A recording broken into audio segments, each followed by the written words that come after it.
It is time once more for the Asia Brief, a collection of stories from the Asia-Pacific region you may have missed. Coming up next, security deals for the South China Sea, the showdown in Hong Kong over democracy, and much more for this week ending June 12, 2015.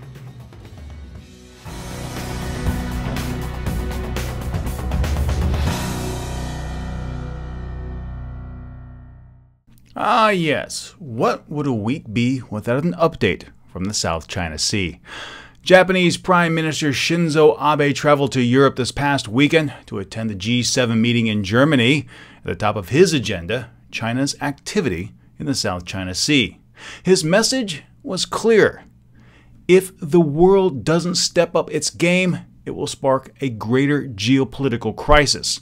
The question does remain, what exactly will the world do? After all, China saw the lack of resolve towards Russia when it annexed Crimea.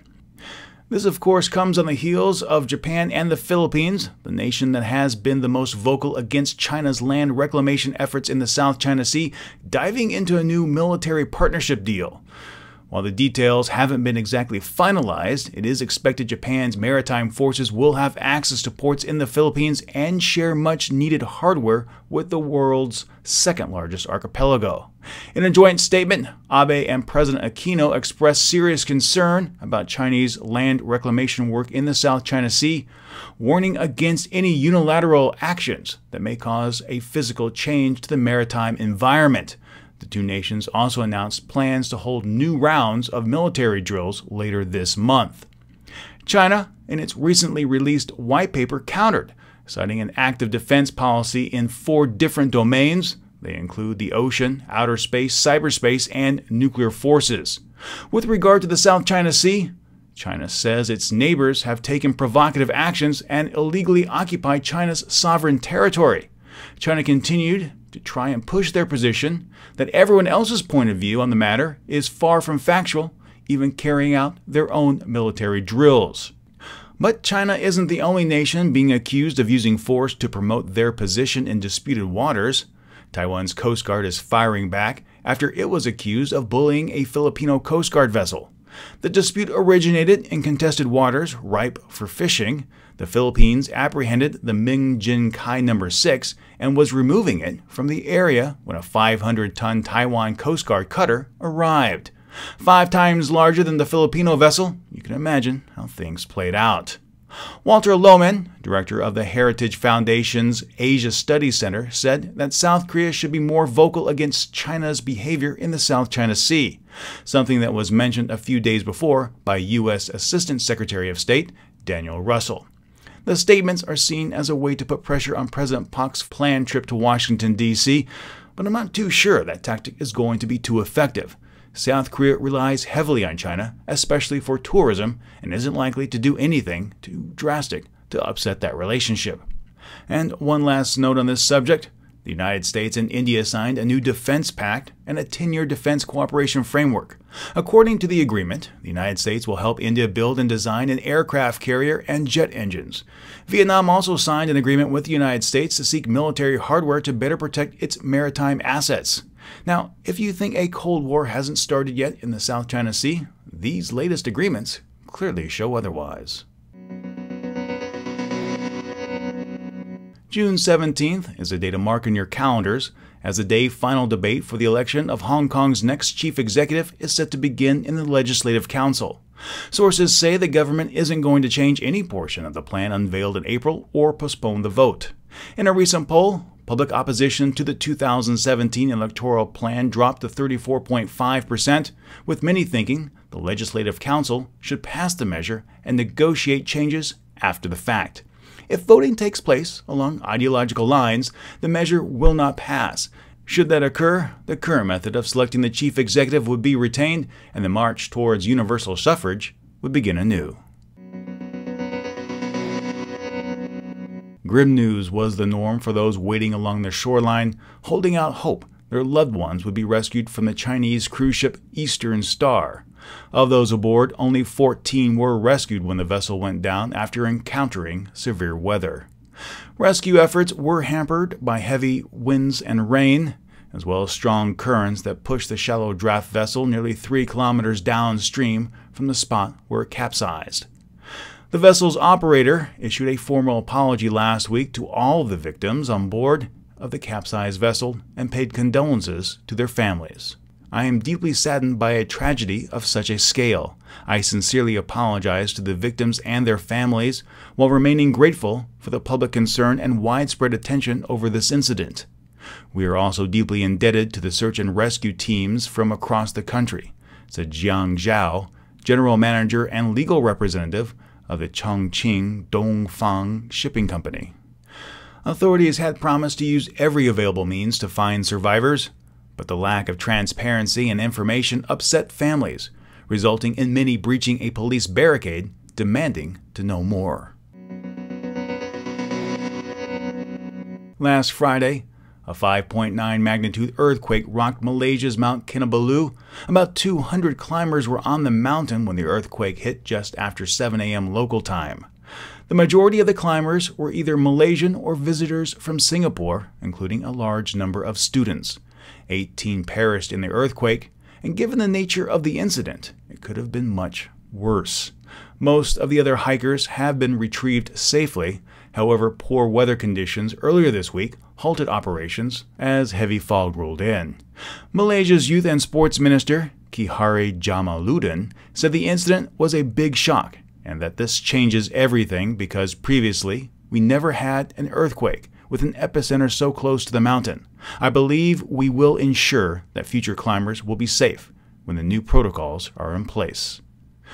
There had been some criticism over the handling of the rescue efforts, but the minister thanked the local guides for leading the rescue charge immediately and Malaysian Emergency Services for their response. Alongside this catastrophe, some hikers elected to strip down on the mountaintop, something those with religious ties found objectionable. Thus far, 2 Canadians, a Dutch person, and someone from the United Kingdom have been remanded by a magistrate's court for 4 days for that activity. Malaysia Airlines announced it was essentially bankrupt and cut its workforce by 6,000 individuals. The reason, as one might expect, was the twin events of last year. Those 2 events put the nail in the coffin of an already struggling national carrier that reported losses under heavy regional competition. As the company tried to find new legs to stand on, new top dog Christoph Mueller told the BBC, "We will leave the old Malaysian Airlines behind." He noted that the airline would focus on improving technology, renegotiating contracts with suppliers, and become more efficient to help the airline cut costs and get competitive. Unfortunately, the search for missing MH370 has yet to turn up anything, and the search area has once more been expanded to encompass a new 60,000 square kilometer stretch in the southern Indian Ocean. The question we've been asking in Thailand is how long junta leader and Prime Minister Prayut Chan-o-cha will remain in power. Last weekend, he mentioned that he'd be willing to stay on in that top position for longer than he originally planned if the people wanted him to do so in order to carry out much-needed reforms. He also said that he didn't wish to do so beyond the planned democratic election currently scheduled to be carried out sometime next year. Quote, "As the nation's leader, I can neither accept nor reject their wish. However, if it's possible, maybe what the people have to do is to hold a referendum to determine if there will be 2 years of reform before the next general election." That's what I said. It doesn't mean that I have already accepted their request. If I don't have to do this, meaning the reform, it'll be easier for me because that's the next government's business. On the other hand, if they want me to push through the reform work, they'll have to come up with a method that makes it acceptable for the outside world. Please do not say that I want to stay for a longer time. That's not right. No, I don't want to." End quote. Almost immediately after those words were uttered, the critics came out and expressed concern, as they have from the beginning.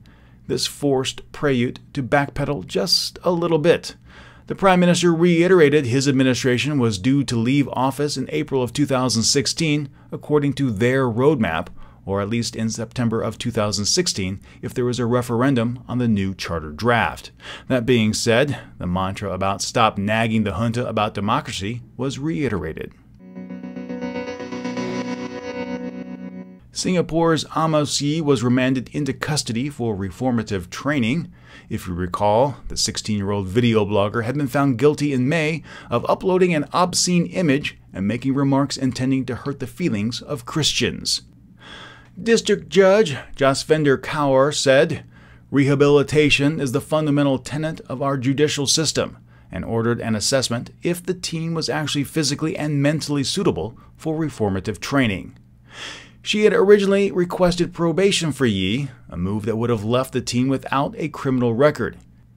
Yee refused that offer and has once more made public the image and video that got him into hot water in the first place. Deputy Public Prosecutor Hei Hung Chun said, quote, "His conduct and the latest developments amplify the need for rehabilitation and appropriate counseling," end quote. For those not in the know, reformative training lasts between 18 and 30 months and includes structured rehabilitation programs, foot drills, and counseling. Think of it like boot camp with a counselor. He has said, "To the chagrin of numerous people, I have not learnt my lesson, nor do I see any lesson that needs to be learnt." Hundreds of Japanese pundits urged Prime Minister Shinzo Abe to offer his own apology for Japan's wartime crimes and atrocities. They say Abe should express his resolve to honor previous formal apologies.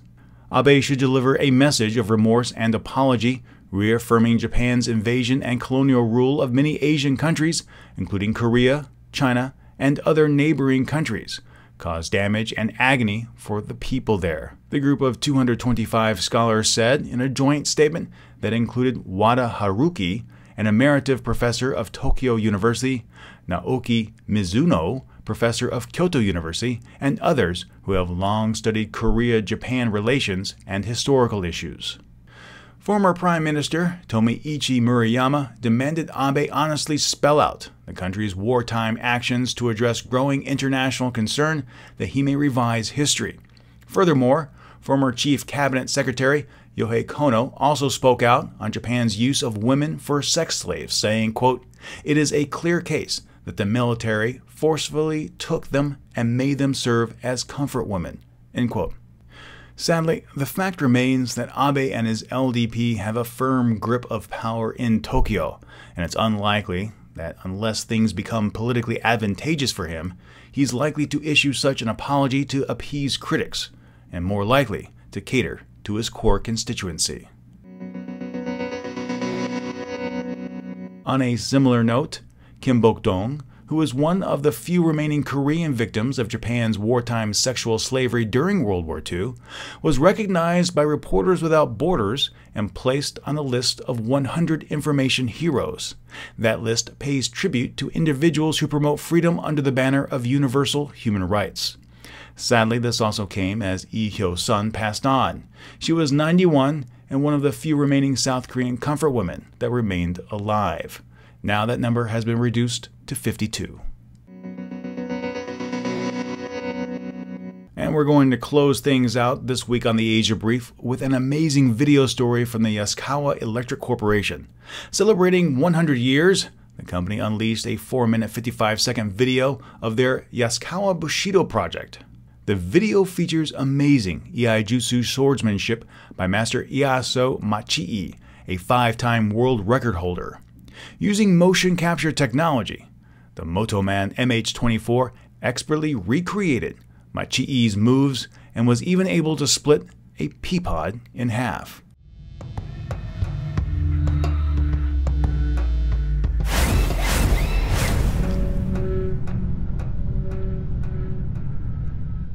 The entire video is something truly amazing to be seen and demonstrates a perfect marriage between motion capture technology and robotics, which could one day have huge implications for the future. Imagine one day a rig being paired with a human operator to transmit data in real time. That robot could be sent into harsh conditions, allowing the human being to remain safely behind. And those are the stories in this week's Asia Brief podcast. I'd love to hear your thoughts, so please chime in the comments on Facebook or Twitter. The Asia Brief is an extended version of content originally broadcast as part of the Asia News Weekly podcast. If you enjoyed this podcast, please share it with your friends, and if you haven't, subscribe. Subscribing is free, and when you do, the next episode is delivered automatically to you. You can subscribe on our website, asianewsweekly.net, or in your favorite podcast application. You'll be able to keep up with more news from the region by following Asia News Weekly on Facebook or Twitter, and if you have any comments, questions, or feedback, be sure to drop us a line at podcast@asianewsweekly.net. Thank you so much for listening today, and until next time, remember to be true to yourself and to always be awesome.